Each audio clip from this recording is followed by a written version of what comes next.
Alright, today I'm gonna tell you whether or not it is worth it to still buy the Xbox One X. Just so you know, in case you're like one of those people who doesn't like buying stuff on eBay, the Xbox One X is not being sold by Microsoft, and most major retailers aren't just selling the Xbox One X. Like I think Amazon has like a special edition of the Xbox One X.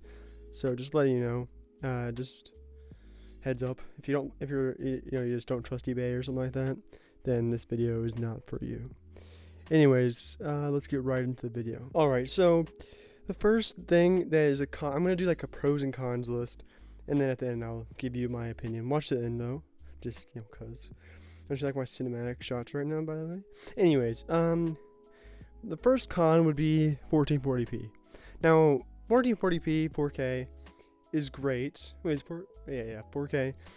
It's great and stuff, but the one thing you gotta pay attention to is most games, if any, can't on Xbox cannot do 4K at like 60 frames. It's gotta be like, either 40 or 30 frames per second. So keep that in mind. That's one thing that kind of annoys me. The only game I've really done 4K on is Assassin's Creed. So that game you don't really need a high refresh rate. And frames. So but like there are other games like let's say you want to play Warzone, you gotta be playing Warzone at 30 frames, not 60 frames like it would be for if you didn't go 4K. All right, so another con would be faster load times on it, which to some extent yes. Like for example, like my friend, he has an Xbox One, so like just the original Xbox One. So, and when we play Sea of Thieves, he takes like eons to join, and he takes like twice as long as me, but he also has an older one. But other than that, every other game I may be like a second faster than him. So like, like any major like shooter like Warzone, Fortnite, or any game like that, it's not going to be noticeable difference. So I would not, if you're one of the people who is thinking about buying it because faster load times, I would not buy it for that because it's not much of a difference. So the first pro would probably be like it does its job. It's a solid machine that it has never hindered me from playing video games. Like I've never like dropped frames. I've never like crashed.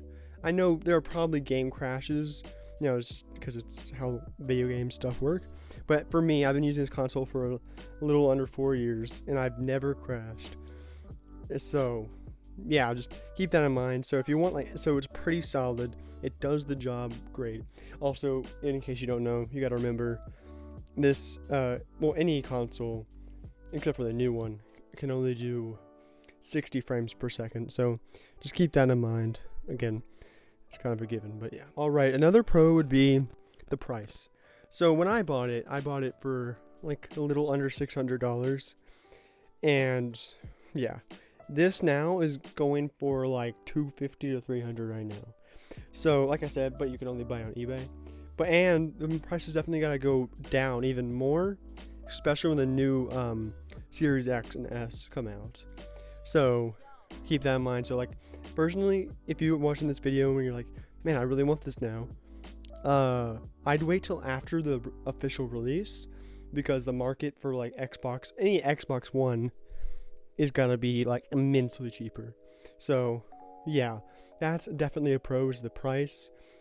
And it's like, yeah, it's even cheaper than you'd think now, because Microsoft doesn't sell it anymore. So yeah, anyways. Okay, I'd say my overall consensus would be that this is you should buy this. I'd say. I've been using it for like I said, a little bit under 4 years, and it's never shown me any problems. It's a solid console. Yeah. I couldn't say less. Like, it obviously, if you're not doing 4K, it does 60 frames per second. It has never crashed any game for me. And yeah, I hope you enjoyed the video, and have a great day. Bye.